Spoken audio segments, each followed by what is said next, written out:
Teman-teman, yang pertama aku mau mulai dulu dengan bawang merah, bawang putih, dan bawang bombay. Jadi untuk bahan makanan bawang-bawangan itu jangan dicuci terlebih dahulu. Kalau misalkan mau dikupas kulitnya, teman-teman bisa kupas dan simpan di kulkas. Tapi akan lebih baik bawang-bawangan ini ditaruhnya itu di suhu ruang. Karena apa? Kalau ditaruh di dalam kulkas, nanti aromanya itu hilang. Jadi ketika dimasak tidak ada aromanya, tidak keluar. Maka dari itu biasanya untuk bawang-bawangan aku taruh di keranjang seperti ini dan disimpan di suhu ruang atau di dapur. Jadi tidak di kulkas. Masukkan saja. Sebaiknya sih satu bawang itu keranjangnya terpisah. Jadi ada keranjang bawang merah, keranjang bawang putih, bawang bombay. Tapi karena keterbatasan ya, keranjangnya nggak ada lagi, biasanya aku disatuin, dan ini tidak terlalu berpengaruh, jadi nggak harus sih, tetap awet. Nah seperti ini saja, ini sudah cukup dan tidak perlu disimpan di kulkas karena nanti aromanya jadi hilang. Kalau sudah, kita taruh di sini. Next kita lanjut ke cabai.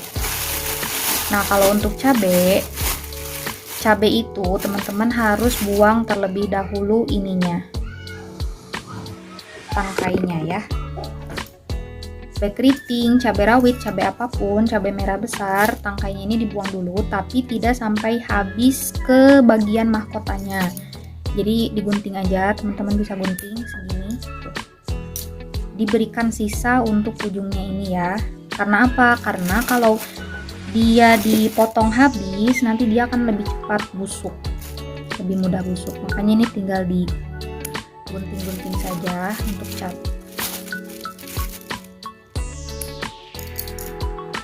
Seperti ini sampai semuanya ya teman-teman. Kalau semuanya sudah seperti ini dipotong, kemudian bagaimana teknik penyimpanannya? Kita siapkan food container, ini sudah kering ya dan sudah bersih juga. Dan siapkan tisu dapur atau alas apapun yang teman-teman punya di rumah. Jadi kalau cabai itu harus menggunakan alas. Nah setiap jenis cabai itu ketahanannya berbeda-beda. Jadi sebisa mungkin setiap jenis cabai itu dipisahkan, tidak disatukan. Misalkan kalau teman-teman punya cabai rawit, cabai merah besar, cabai hijau, itu lebih baik satu food container ya, tidak dicampur-campur. Nah di sini berhubung aku belinya cuma satu jenis, yaitu cabai merah keriting, jadi hanya memerlukan satu food container. Dan satu lagi untuk cabai tidak perlu dicuci, teman-teman sudah bisa langsung masukkan ke dalam food container. Ini akan awet sampai berminggu-minggu ya, lebih dari 1 minggu ini awet sekali. Nah teman-teman, keuntungan dari food preparation atau persiapan bahan makanan ini juga selain membuat bahan makanan kita menjadi lebih awet, lebih lama, ini juga sangat efektif untuk menghemat budget atau pengeluaran bulanan kita. Seperti aku nih contohnya, 200.000 itu kadang lebih dari 1 minggu juga dari semua bahan makanan ini. Tuh tinggal seperti ini. Kalau sudah, tinggal ditutup rapat.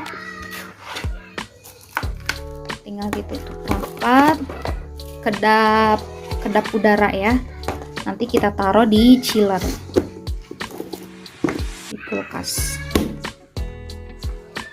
Nah kalau sudah seperti ini, kita sisihkan. Untuk akar-akaran, biasanya aku tuh akar-akaran ditaruh di suhu ruang aja, memakai alasnya dari tisu dapur, jadi tidak perlu dicuci, langsung ditaruh saja seperti ini. Nanti dia akan lebih awet. Ini juga ada gambar seperti ini. Nanti kita tinggal simpan di dapur di suhu ruang.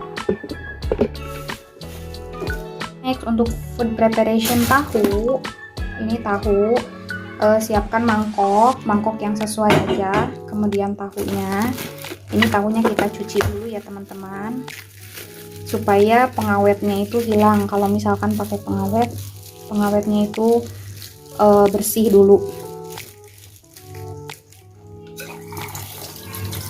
Kita cuci semuanya sampai bersih.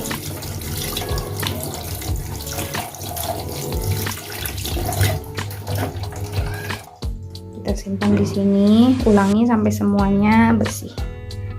Nah, kalau sudah dicuci bersih, bagaimana preparation untuk tahu supaya lebih awet? Teman-teman tinggal rendam saja tahu ini. Direndam sampai tertutup dan nanti simpan di dalam chiller ya, teman-teman bisa simpan di dalam chiller. Ini akan awet, tapi pastikan airnya itu selalu dicek setiap 2 hari sekali. Kalau misalkan airnya sudah gak bagus, kemudian udah ada lendirnya, itu harus segera diganti lagi dengan yang baru. Nah, sebenarnya tahu ini juga teman-teman bisa rebus terlebih dahulu, tapi kalau aku sih biasanya langsung aja seperti ini karena ini juga sama awetnya kok. Nah, kalau food preparation daun-daunan seperti daun salam, daun jeruk, dan daun-daun yang lainnya, supaya lebih awet, teman-teman masukkan daun-daunan ini ke dalam plastik. Sebenarnya plastik yang lebih bagus itu yang ini ya, ziplock yang plastik yang kedap udara. Nah, karena berhubung gak ada, pakai seadanya saja, tapi nanti ininya dipres. Dan teman-teman bisa simpan daun-daunan ini di freezer supaya lebih awet sampai berminggu-minggu. Itu bener-bener awet banget ya, kepakainya itu lama. Nah, ini kalau sudah seperti ini, kita tali atau gimana, yang jelas dia jangan sampai ada udaranya, dipres banget. Nanti kalau sudah, kita taruh di freezer ya teman-teman. Yang sudah, next kita ke sayuran. Nah, ini sayuran bagaimana food preparationnya. Untuk food preparation sayuran sebenarnya ini harus dimasukkan ke dalam food container satu-satu, tapi food containernya ini nggak cukup ya, kecil-kecil. Jadi biasanya aku tuh simpan langsung sayuran. Oh ya, dan sayuran ini jangan dipotong akarnya ya, seperti ini, bonggolnya harus tetap ada. Ini kangkung juga sebenarnya tidak boleh dipotong akarnya, tapi karena tadi pas waktu beli di penjualnya itu udah langsung dipotongin, jadi ya nggak apa-apa, mungkin nanti dimasaknya lebih awal dari yang lain supaya tidak busuk. Nah, biasanya untuk sayuran ini aku nggak di food container ya karena kurang, aku langsung taruh di bagian chiller vegetable and fruit box di sini. Tapi sebelum ditaruh di sini, kita akan beri dulu alas. Nah, kenapa harus diberi alas? Karena sayur-sayuran ini akan mengembun ya, dia itu akan mengeluarkan cairan. Cairannya itu nanti kalau kena lagi ke dia, jadi akan lebih cepat mudah busuk. Nah, supaya tidak cepat mudah busuk, makanya kita harus beri alas di wadahnya ini. Sudah diberi alas, ini aku pakai tisu dapur. Teman-teman bisa beli tisu dapur di pasar. Kalau di pasar Depok ini satu roll harganya 19.000, 19 atau 18.000. Nah, kalau sudah diberi alas, kita tinggal masukkan, dan ini tidak perlu dicuci. Jadi untuk sayur-sayuran hijau, sayur-sayuran daun itu tidak perlu dicuci ya, langsung bisa dimasuk. Yang penting diberi alas dulu.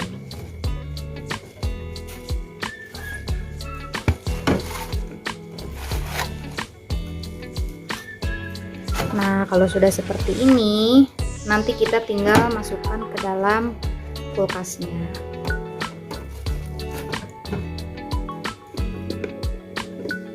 Selanjutnya adalah preparation daun bawang. Daun bawang ini harus dicuci bersih terlebih dahulu, baru nanti disimpan di dalam food container. Tidak perlu menggunakan alas, tapi ininya dipastikan harus kering dulu ya, ditep-tep dulu. Ini sudah dicuci bersih, teman-teman. Jangan lupa juga untuk dikeringkan ya, dengan cara ditep-tep. Pakai tisu dapur, pakai lap atau pakai apapun bisa. Ini harus dikeringkan dulu supaya daun bawangnya tidak mudah busuk. Oke, kalau sudah bersih juga, sudah dicuci.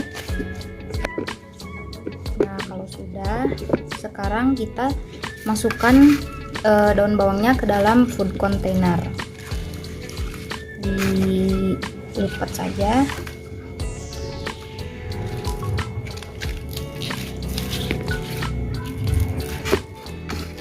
Nah, seperti ini ya. Food container tidak perlu dipakaikan alas, bisa langsung disimpan seperti ini. Ini awet, bisa 1 minggu lebih. Yang penting dicuci dan dikeringkan dulu. Keringkan dulu ya. Jadi teman-teman, food preparation ini benar-benar memberikan manfaat yang luar biasa untuk dunia perdapuran, karena selain dari bisa mengawetkan bahan makanan, juga ini bisa sangat menekan budget, kemudian membuat kulkas juga menjadi lebih rapi, tidak berantakan. Kalau sudah, kita tinggal masukkan dan tutup rapat supaya tidak kedap udara ya. Oke, kalau sudah, kita satukan dengan yang sudah di prep. Oke, yang terakhir adalah ikan dan daging. Nah, untuk daging ayam dan ikan, ini teman-teman harus cuci terlebih dahulu. Jadi dicuci dulu sampai bersih, kemudian setelah dicuci, kemudian kotorannya dibuang. Itu teman-teman dikeringkan, ditiriskan terlebih dahulu atau ditep-tep dengan tisu ataupun dengan lap. Baru kemudian dimasukkan ke dalam food container. Di dalam food containernya tidak perlu pakai alas ya, bisa langsung seperti ini, dan nanti ditambahkan dengan jeruk nipis, juga daun jeruk nipis supaya tidak mengeluarkan bau amis di dalam kulkasnya. Yuk sekarang kita cuci terlebih dahulu.